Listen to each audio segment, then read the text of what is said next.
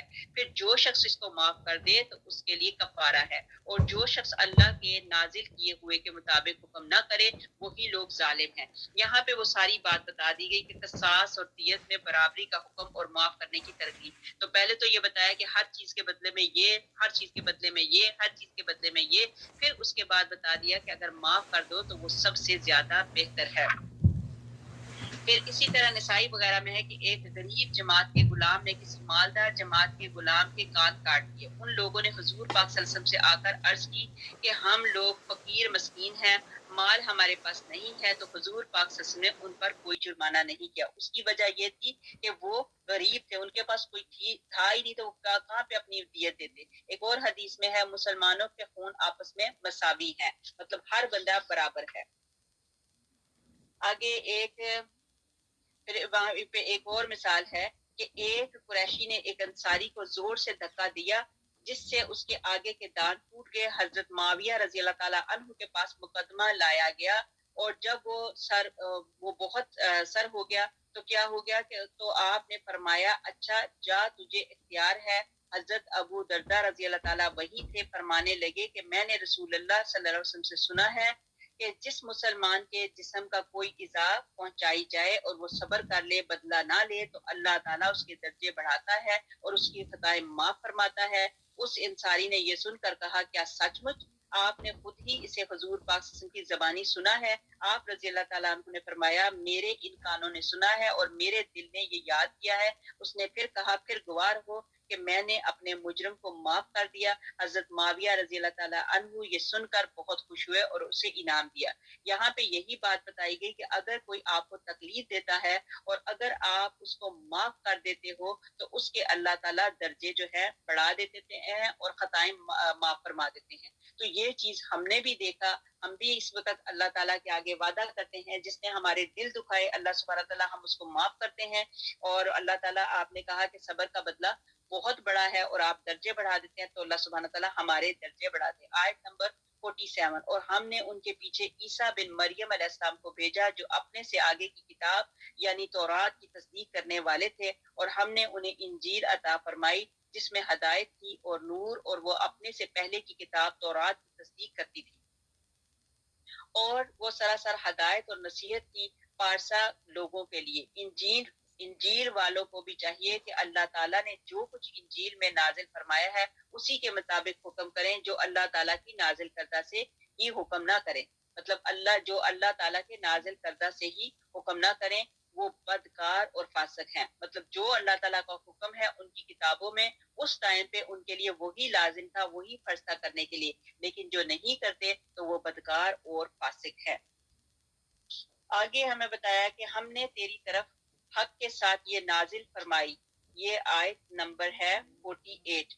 ہم نے تیری طرف حق کے ساتھ یہ کتاب نازل فرمائی ہے جو اپنے سے اگلی کتابوں کی تصدیق کرنے والی ہے اور ان کی محافظ ہے، سو تو ان کے آپس کے معاملات میں اسی اللہ کی اتاری ہوئی کتاب کے ساتھ حکم کر، اس حق سے ہٹ کر ان کی خواہشوں کے پیچھے نہ لگ۔ تم میں سے ہر ایک کے لیے ہم نے ایک دستور اور راہ مقرر کر دی ہے، اگر منظور الہی ہوتا تو تم سب کو ایک ہی امت بنا دیتا، لیکن اس کی چاہت ہے کہ جو تمہیں دیا ہے اس میں تمہیں آزمائے، تم نیکیوں کی طرف جلدی کرو، تم سب کا رجوع اللہ تعالیٰ ہی کی طرف ہے، پھر وہ تمہیں ہر وہ چیز جتا دے گا جس میں تم اختلاف کرتے رہتے تھے۔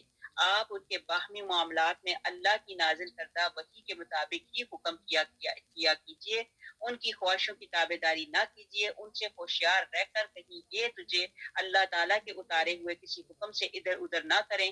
اگر یہ لوگ منہ پھیر لیں تو یقین کر لے کہ اللہ تعالیٰ کا ارادہ یہی ہے کہ انہیں ان کے پاس گناہوں کی سزا دے ہی لے۔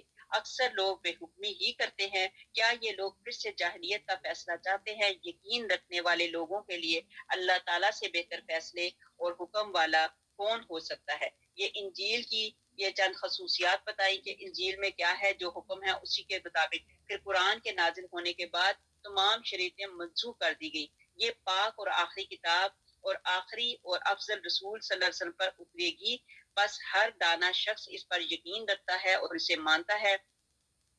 پھر یہ ان اللہ زینا اوت العلم من قبل، یعنی جنہیں اس سے پہلے علم دیا گیا تھا، جب ان کے سامنے ان کی تلاوت کی جاتی ہے تو وہ تھوڑیوں کے بل سجدے میں گر پڑتے ہیں اور زبانی اقرار کرتے ہیں کہ ہمارے رب کا وعدہ سچا ہے اور وہ سچا ثابت ہو چکا ہے، اس نے اگلے رسولوں کی زبانی جو خبر دی تھی وہ پوری ہوئی اور آخری رسولوں کے سرتاج رسول صلی اللہ علیہ وسلم آ ہی گئے۔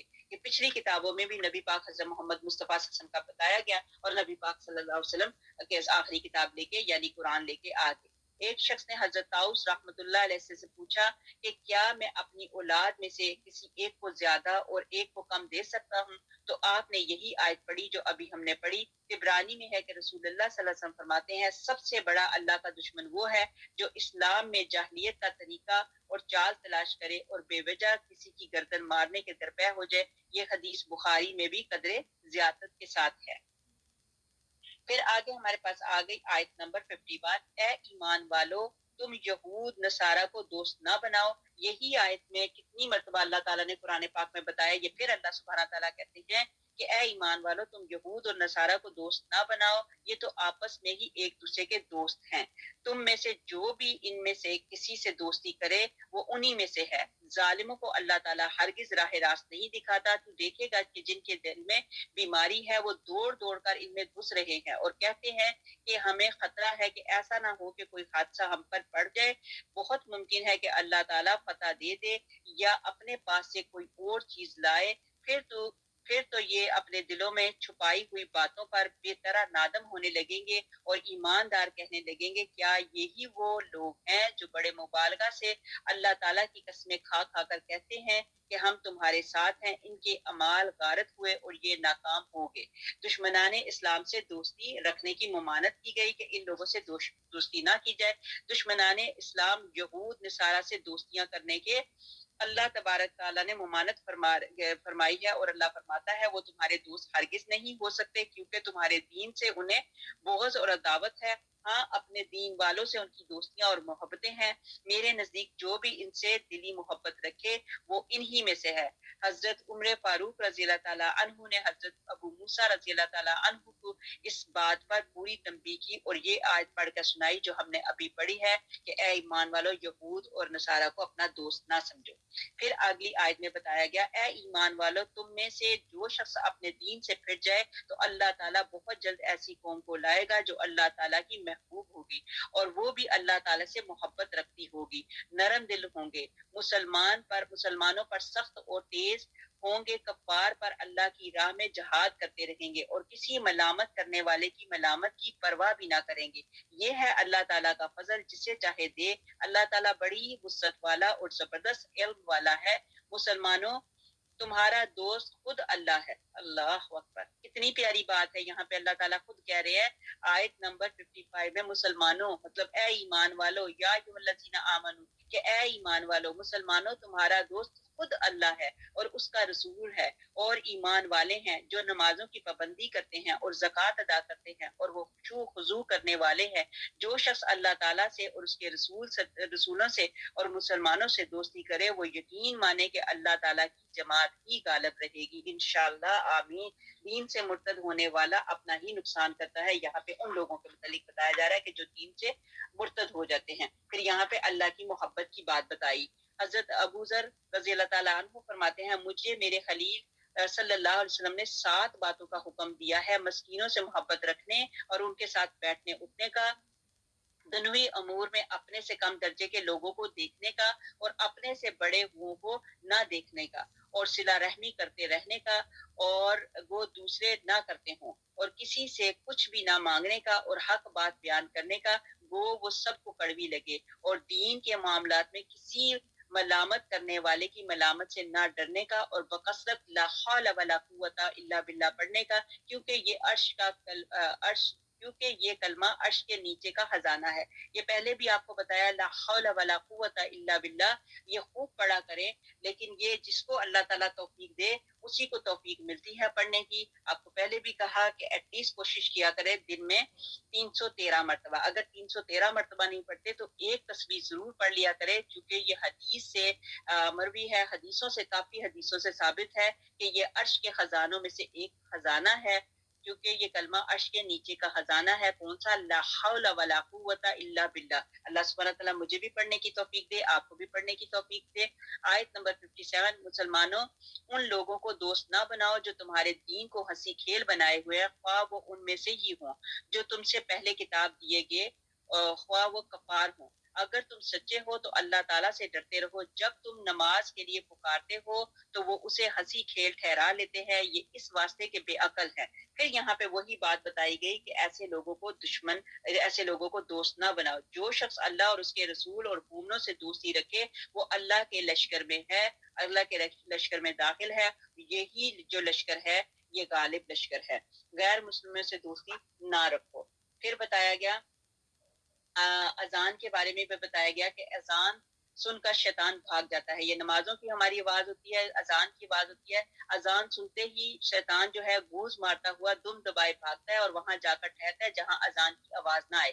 اس کے بعد آ جاتا ہے، پھر تکبیریں سن کر بھاگ کھڑا ہوتا ہے. اس کے ختم ہوتے ہی آ کر اپنے بہکاوے میں لگ جاتا ہے. انسان کو ادھر ادھر کی بھولی بسری باتیں یاد دلاتا ہے، یہاں تک کہ اسے یہ خبر بھی نہیں رہتی کہ نماز کی کتنی رکعتیں پڑھی ہیں. جب ایسا ہو تو دو سجدے سہو کر لو. یہ سجدہ سہو کے بارے میں بتایا گیا کہ اکثر ہم نمازوں میں غلطیاں کرتے ہیں، لیکن جہاں پہ ہمارے نمازوں میں کچھ فرائض ہوتے ہیں اور کچھ سنتیں ہوتی ہیں، کچھ نوافل ہوتے ہیں، لیکن فرائض میں اگر آپ سے غلطی ہوتی ہے تو اگر آپ فرائض میں سے کوئی غلطی کر جاتے ہیں تو اس میں ہمیں سجدہ سہو کرنا پڑتا ہے. پھر حضرت عبداللہ بن مخیز رحمۃ اللہ علیہ جب شام کے سفر کو جانے لگے تو حضرت ابو مخزرہ مخدورہ رضی اللہ تعالیٰ عنہ سے، جن کی گود میں انہوں نے ایام یتیمی بسر کیے تھے، کہ آپ کی اذان کے بارے میں مجھ سے وہاں کے لوگ ضرور سوال کریں گے، تو آپ اپنے واقعات تو مجھے بتا دیجئے. انہوں نے کہا وہاں سے تو لوگ مجھے اذان کے متعلق سوال کریں گے، تو آپ اپنے واقعات تو بتائیے. فرمایا ہاں سنو. جب رسول پاک صلی اللہ علیہ وآلہ وسلم حنین سے واپس آ رہے تھے، راستے میں ہم لوگ ایک جگہ تھے. یہ لوگ جو ہنسی ٹھٹا کر رہے تھے نا، جو آیت میں ہمیں بتایا، اسی کے متعلق یہ بتایا. وہ بتا رہے کہ حنین سے واپس آ رہے تھے، راستے میں ہم لوگ ایک جگہ تھے اور نماز کے وقت حضور پاک صلی اللہ علیہ وسلم کے مؤذن نے اذان کہی. ہم نے اس کی نقل اور مذاق اڑانا شروع کیا. کہیں آپ کے کانوں میں ہماری آوازیں پڑ گئی. سپاہی آیا اور ہمیں آپ کے پاس لے گیا. آپ صلی اللہ علیہ وآلہ وسلم نے دریافت فرمایا تم میں سے سب سے زیادہ اونچی آواز کس کی تھی؟ سب نے میری طرف اشارہ کیا. تو آپ نے سب کو چھوڑ دیا اور مجھے روک لیا اور فرمایا اٹھو اور اذان کہو. واللہ اس وقت حضور پاک صلی اللہ علیہ وسلم کی ذات سے آپ کی حکم برداری سے زیادہ بری چیز میرے نزدیک کوئی نہ تھی، لیکن بے بس تھا، کھڑا ہو گیا. اب خود آپ نے مجھے اذان سکھائی اور جو آپ صلی اللہ علیہ وسلم سکھاتے رہے میں کہتا رہا. پھر اذان پوری بیان کی. جب اذان سے فارغ ہوا تو آپ صلی اللہ علیہ وآلہ وسلم نے مجھے ایک تھیلی دی جس میں چاندی تھی. پھر اپنا دست مبارک میرے سر پر رکھا اور پیٹھ تک لائے. اللہ اکبر! کیسا خوش قسمت بندہ تھا. کام اس نے غلط کیا لیکن نبی پاک حضرت محمد مصطفیٰ صلی اللہ علیہ وسلم کے کانوں تک اس کی بات چلی گئی. اس نے ہنسی مذاق ٹھٹا کیا، لیکن اس کے مقدر جاگے. اور مقدر کیسے جاگے کہ نبی پاک حضرت محمد مصطفیٰ صلی اللہ علیہ وسلم خود اس کے ٹیچر بنے اذان سکھانے کے لیے. نبی پاک صلی اللہ علیہ وسلم نے اس کو اذان سکھائی اور ساتھ ہی ساتھ نبی پاک صلی اللہ علیہ وسلم نے کتنا بڑا کام کیا. وہ تھیلی جو تھی تو وہ تو ایک الگ بات ہو گئی نا، چاندی کے سکوں کی جو تھیلی تھی وہ، لیکن نبی پاک صلی اللہ علیہ وسلم نے اپنا دست مبارک کہتے ہیں کہ وہ ان کے پیچھے سے لے کے اور پیٹھ تک لائے. اللہ اکبر! پھر فرمایا اللہ تعالیٰ تجھے اور تجھ میں برکت دے، اللہ تعالیٰ تجھ میں اور تجھ پر برکت دے. اب تو اللہ تعالیٰ کی قسم، وہ کہتے ہیں اب تو اللہ تعالیٰ کی قسم میرے دل سے عداوت رسول پاک صلی اللہ علیہ وسلم بالکل جاتی رہی، اور بجائے اس کے کہ ایسی ہی محبت حضور پاک صلی اللہ علیہ وسلم کے دل میں بھی پیدا ہو گئی. میں نے آرزو کی کہ مکہ کے مؤذن حضور پاک صلی اللہ علیہ وسلم مجھ کو بنا دے. تو آپ صلی اللہ علیہ وسلم نے میری یہ درخواست منظور فرما لی اور میں مکہ میں چلا گیا اور وہاں کے گورنر حضرت عطا بن اسید رضی اللہ تعالیٰ عنہ سے مل کر موذنی پر امور ہو گیا. ماشاءاللہ. کہہ دے، آگے ہمارے پاس آ گئی آیت نمبر 59. کہہ دے کہ اے یہودیوں اور نصرانیوں، تم ہم سے صرف اس وجہ سے دشمنیاں کر رہے ہو کہ ہم اللہ تعالیٰ پر اور جو کچھ ہماری جانب نازل کیا گیا ہے اور جو کچھ اس سے پہلے اتارا گیا ہے اس پر ایمان لائے ہیں، اور اس لیے بھی کہ تم میں سے اکثر فاسق ہیں. کہہ کہ کیا میں تمہیں بتاؤں کہ اس سے بھی زیادہ برے اجر پانے والا اللہ تعالیٰ کے نزدیک کون ہے؟ وہ جس پر اللہ تعالیٰ کی لعنت کی اور اس پر وہ غصے ہوا اور ان میں سے بعض کو بندر اور سور بنا دیا. اور وہ جنہوں نے معبودان باطل کی پرستش کی، یہی لوگ بدتر درجے والے ہیں، یہی لوگ بدتر درجے والے ہیں، اور یہی راہ راست سے بھی بہت زیادہ بھٹکنے والے ہیں۔ جب تمہارے پاس آتے ہیں تو کہتے ہیں ہم ایمان لائے، حالانکہ وہ کفر لیے ہوئے آتے ہیں، اور اسی کفر کے ساتھ ہی گئے بھی ہیں، اور جو کچھ چھپا رہے ہیں اس سے اللہ تعالیٰ خوب دانا ہے۔ تو دیکھے گا کہ ان میں سے اکثر گناہ کے کاموں کی طرف اور ظلم و زیادتی کی طرف اور مال اور حرام کے کھانے کی طرف لپک رہے ہیں۔ جو کچھ یہ کر رہے ہیں وہ نہایت برے کام ہیں، انہیں ان کے عابد اور عالم جھوٹ باتوں کے کہنے اور حرام چیزوں کے کھانے سے کیوں نہیں روکتے؟ بے شک برا کام ہے جو یہ کر رہے ہیں۔ اب یہاں پہ یہ جو ان کو نافرمان جو گروہ تھے ان کا انجام کیا ہوا کہ اللہ سبحانہ تعالیٰ نے ان کو سور بنا دیا، اللہ تعالیٰ نے ان کو بندر بنا دیا، جسے اللہ تعالیٰ نے لعنت کی ہو، اپنی رحمت سے دور ڈال دیا ہو اور اس پر غضبناک ہوا ہو، ایسا جس کے بعد رضامند نہیں ہونے کا، تو جن میں بعضوں کی صورتیں بگاڑ دی ہوں، بندر اور سور بنا دیے ہوں، اس کا پورا یہاں پہ پہلے بھی اس کے بارے میں ہم نے سورہ بقرہ میں کر دیا ہے۔ تو یہی بات بتائی گئی کہ نافرمان لوگ جو اس وقت انہوں نے نافرمانیاں کی تو اللہ سبحانہ تعالیٰ استغفر اللہ ربی من کل ذنب واتوب الیہ فاغفر لی۔ پھر منافقوں کی خصلتیں بتائی گئی کہ یہ کس طرح کرتے تھے، مومنوں کے سامنے کہتے تھے ہم تمہارے ساتھ ہیں، لیکن اندر سے یہ ان کے ساتھ نہیں ہوتے تھے، منافقت رکھتے تھے۔ آگے ہماری آیت، یہودیوں نے کہا اللہ تعالیٰ کے ہاتھ بندھے ہوئے ہیں، استغفر اللہ، انہی کے ہاتھ بندھے ہوئے ہیں، اور اس کے اس قول کی وجہ سے ان پر لعنت کی گئی، بلکہ اللہ تعالیٰ کے دونوں ہاتھ کھلے ہوئے ہیں، جس طرح چاہتا ہے خرچ کرتا رہتا ہے۔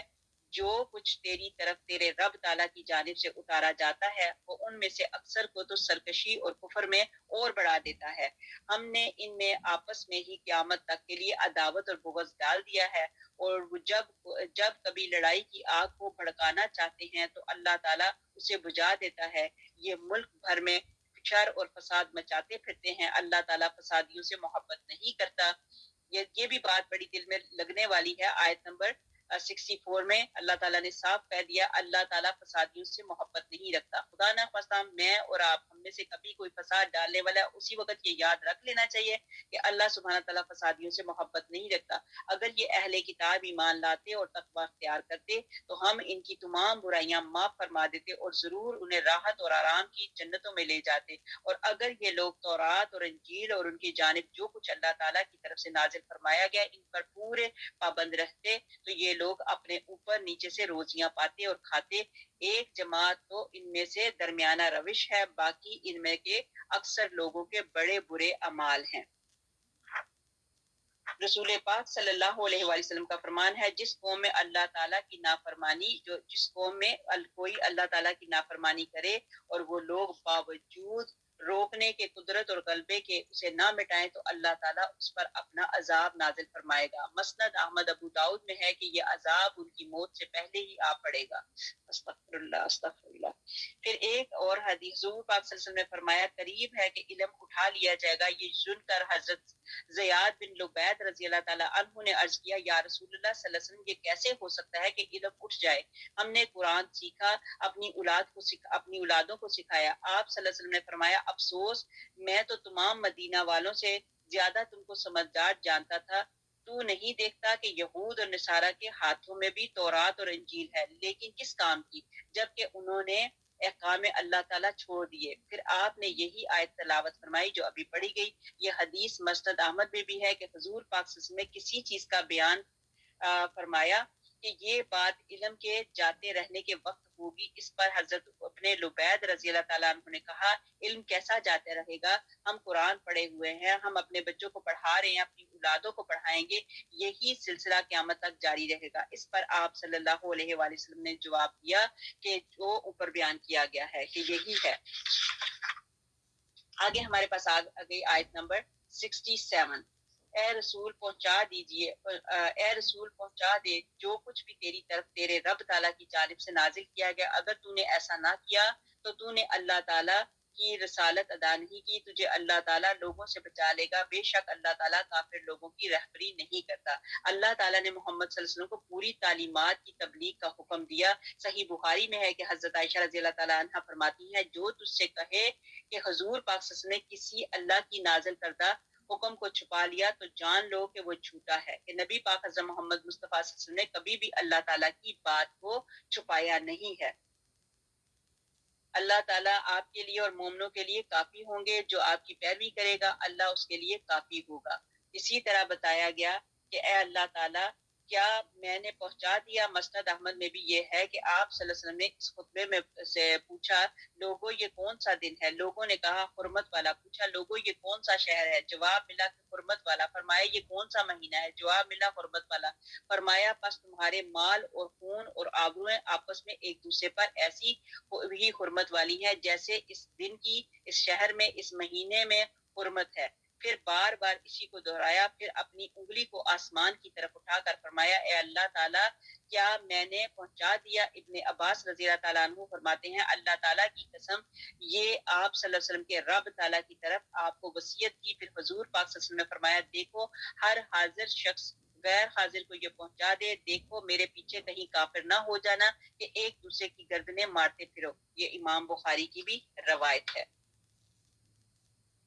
پھر آگے ہمارے پاس آ گئی آیت نمبر 68، کہہ دے کہ اے اہل کتاب تم دراصل کسی چیز پر نہیں جب تک کہ تورات اور انجیل پر اور جو کچھ تمہاری طرف تمہارے رب تعالیٰ کی طرف سے اتارا گیا ہے قائم نہ ہو جاؤ۔ جو کچھ تیری جانب تیرے رب تعالیٰ کی طرف سے اترا ہے وہ ان میں سے اکثروں کو شرارت اور انکار میں اور بھی بڑھائے گا، تو ان کافروں پر غمگین نہ ہو۔ مسلمان، یہودی، ستارہ پرست، نصرانی کوئی ہو جو بھی اللہ تعالیٰ اور قیامت کے دن پر ایمان لائے اور نیک عمل کرے وہ محض بے خوف رہے گا اور بالکل بے غم ہو جائے گا۔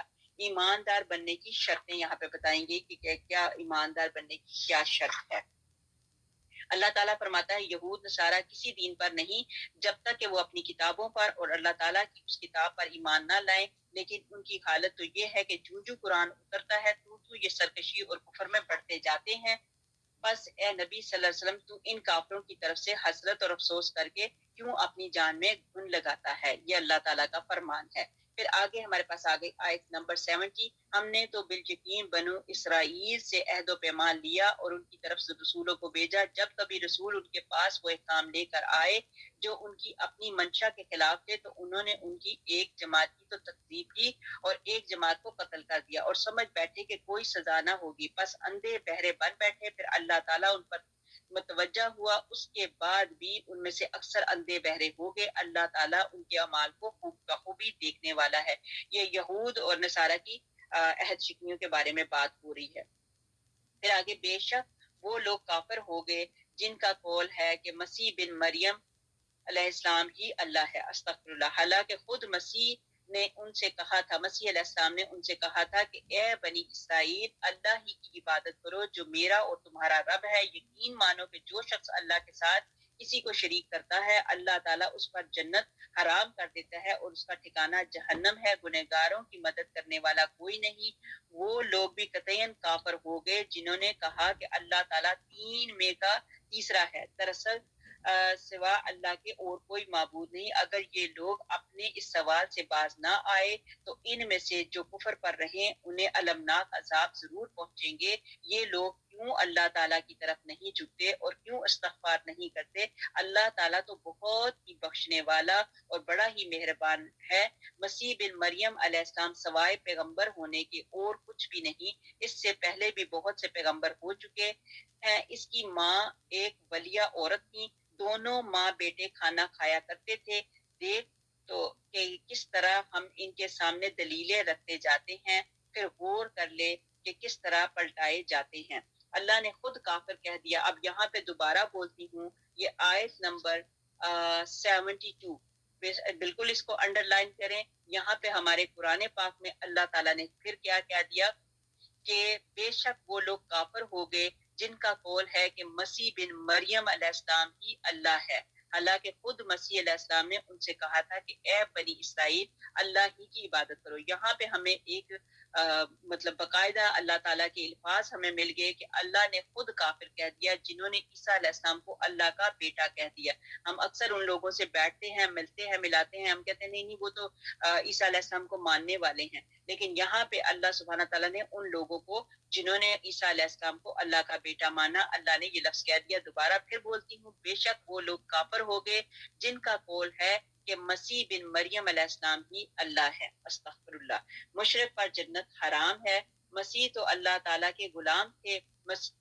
سب سے پہلا کلمہ ان کا دنیا میں قدم رکھتے ہی گہوارے میں یہی تھا، انی عبداللہ. اب جب مسیح علیہ السلام پیدا ہوئے تو ان کا جب انہوں نے پنگوڑے میں تھے تو جب انہوں نے کلام کیا تو کلام میں انہوں نے پہلا لفظ بولا ہی یہی تھا، انی عبداللہ، کہ میں اللہ تعالیٰ کا غلام ہوں، میں اللہ تعالیٰ کا بندہ ہوں. بندے کا مطلب ہوتا ہے بندگی کرنے والا، غلام، نوکر. تو انہوں نے یہی کہا کہ میں اللہ تعالیٰ کا غلام ہوں.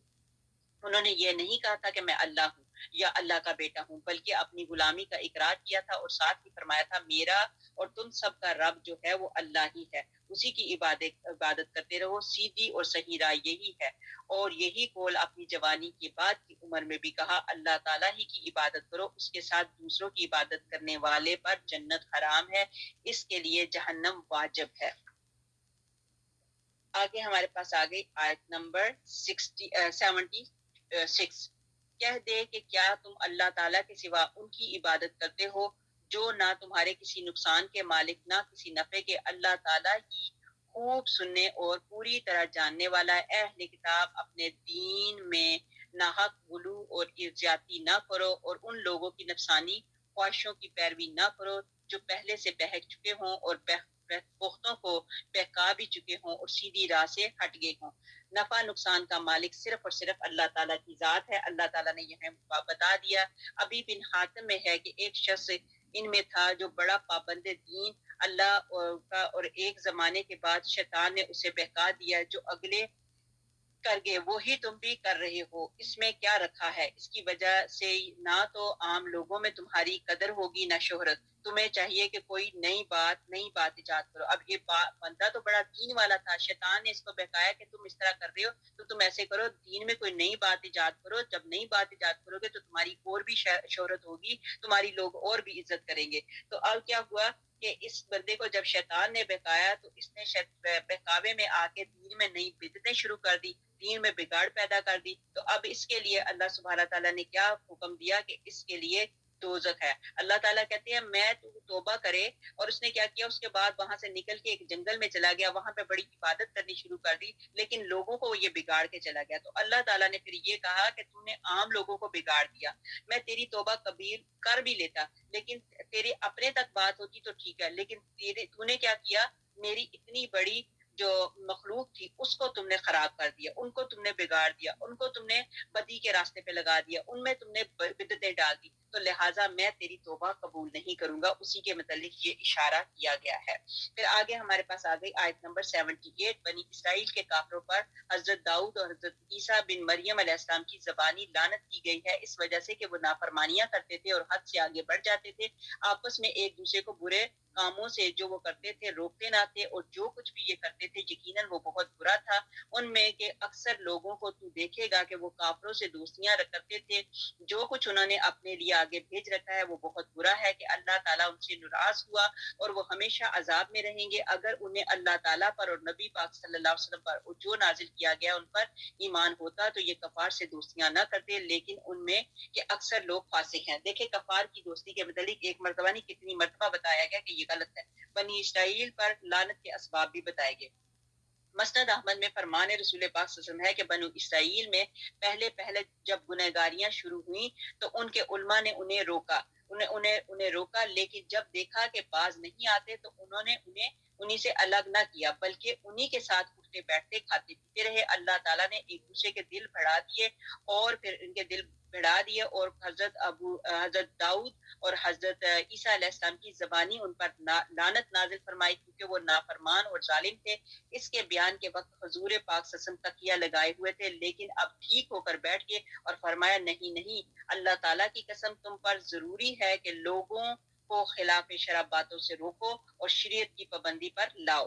یہاں پہ نبی پاک حضرت محمد مصطفیٰ صلی اللہ علیہ وسلم نے اس آیت میں یہی بتایا کہ جو لوگ غلط کرتے ہیں ان کو غلطیوں سے روکو اور ان کو صحیح طریقے کی طرف لے کے آؤ۔ ابھی بن حاتم میں ہے کہ اے مسلمانوں زناکاری سے بچو، اس سے 6 برائیاں آتی ہیں، 3 دنیا میں اور 3 آخرت میں۔ اس سے عزت اور وقار اور رونق اور تازگی جاتی رہتی ہے، اس سے فکر و فاقہ آ جاتا ہے، اس سے عمر گھٹتی ہے، اور قیامت کے دن کی 3 برائیاں یہ ہیں کہ اللہ تعالیٰ کا غضب، حساب کی سختی اور برائی، اور جہنم کا خلود۔ پھر حضور پاک صلی اللہ علیہ وسلم نے اسی آخری جملے کی تلاوت فرمائی جو ابھی ہم نے پڑھی۔ یقیناً آگے ہمارے پاس ہے آیت نمبر 82، یقیناً تو ایمان والوں کو سب سے زیادہ دشمن یہودیوں اور مشرکوں کو پائے گا، اور ایمان والوں سے سب سے زیادہ دوستی کے قریب تو یقیناً انہیں پائے گا جو اپنے آپ کو نصارہ کہتے ہیں۔ یہاں پہ یہودیوں اور مشرکوں کی بات بتائی کہ یہ ایمان والوں کے زیادہ دشمن ہیں، جبکہ نصارہ جو ہے وہ پھر بھی ان کے ساتھ دوستی رکھتے ہیں۔ جو اپنے آپ کو نصارہ کہتے ہیں یہ اس لیے کہ میں دانشمند اور گوشہ نشین، ان میں دانشمند اور گوشہ نشین ہے، اس وجہ سے کہ وہ تکبر نہیں کرتے۔ عیسائیوں اور یہودیوں کی نسبت مسلمانوں کے قریب کون ہے اس کے متعلق بتایا گیا۔ پھر اس کے ساتھ یہ بھی کہا گیا کہ ان کی ایک حد تک فی جملہ مسلمانوں میں اسلام کی محبت ہے، یہ اس لیے کہ ان میں جو نرم دلی ہے، جیسے ارشاد باری تعالیٰ ہے وَجَعَلْنَا فِي قُلُوبِ الَّذِينَ اتَّبَعُوا رَأْفَةً وَرَحْمَةً، یعنی حضرت عیسیٰ علیہ السلام کے تابع داروں کے دلوں میں ہم نے نرمی اور رحم ڈال دیا ہے۔ ان کی کتاب میں حکم ہے کہ جو تیرے داہنے کلے پر تھپڑ مارے تو اس کے سامنے بایاں کلا بھی پیش کر دے۔ ان کی شریعت میں لڑائی ہے ہی نہیں۔ یہاں ان کی دوستی کی وجہ یہ بیان فرمائی ہے کہ ان میں خطیب اور واعظ ہیں۔ یہاں پہ ان لوگوں میں بہت زیادہ خطیب ہیں اور واعظ و نصیحتیں چلتی رہتی ہیں، لہٰذا ان کے دین میں لڑائی جھگڑے کی کوئی بات ہی نہیں۔ اور یہ بہت پیارا ان کا دین کا یہ ایک وجہ ہے جس میں قرآن پاک میں بھی ان کے متعلق بتا دیا گیا کہ اگر وہ کہتے ہیں ان کو کوئی مار بھی دیتا تھا، اگر دانی مارتا تھا تو وہ اپنی بائیں جانب بھی ان کے سامنے رکھ دیتے تھے کہ کوئی بات نہیں، اگر تم نے یہ مار دیا تو یہ ہمارا بایاں کلا بھی تمہارے سامنے ہے۔ سبحان ربک رب العزت عما یصفون وسلام علی المرسلین والحمد للہ رب العالمین۔ اللہ کا شکر، اللہ کا احسان، اللہ کا کرم کہ اللہ سبحانہ تعالیٰ نے آج ہمارا سپارہ نمبر 6 جو ہے وہ ختم کر دیا، کمپلیٹ ہو گیا۔ انشاءاللہ تعالیٰ اگر اللہ نے زندگی کی مہلت دی تو کل ہم سپارہ نمبر 7 شروع کریں گے اللہ کے حکم سے، اور آیت نمبر 83 شروع کریں گے۔ یہی تک رکھتے ہیں انشاءاللہ۔